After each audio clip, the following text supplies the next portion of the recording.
y'all, welcome back to my channel. I'm hunched over because I don't want to have to adjust this tripod very much. Anyway, welcome back to my channel. My name is Sue.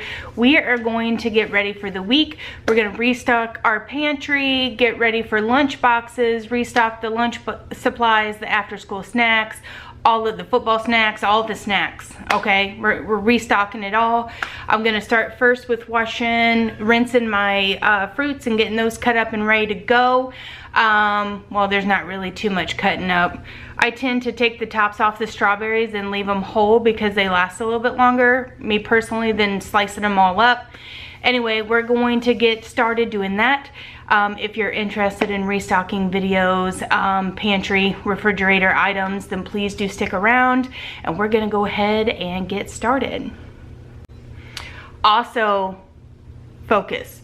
Also, I'm going to probably speed this video up, let you have some music. There's no reason for me to talk through it all, you know what I'm saying? You guys will get the drift by me stocking supplies. So yeah, I'm gonna put some music on and we're just gonna move right on through this video. All right, enjoy.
just like that, friends, I have got everything ready for the week. As you can see, I'm back here in my bedroom now getting ready to fold laundry, and I forgot that I didn't in this video.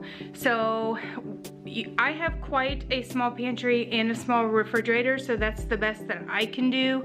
I do only have usually two kids at home, so that suits us just fine right now. I don't know why my camera's decided that it doesn't want to focus, you know? I don't know. Anyway, I do hope you guys enjoyed the video. Thank you so much for tuning in and watching. And stocking my pantry and my refrigerator really does save me time. Those lunchbox supplies that I put in the pantry, those will probably last me about 3 weeks or so. So there's that. I hope you guys enjoyed. Thank you so much for watching, and until next time, guys, I'll see you in the next video. Bye.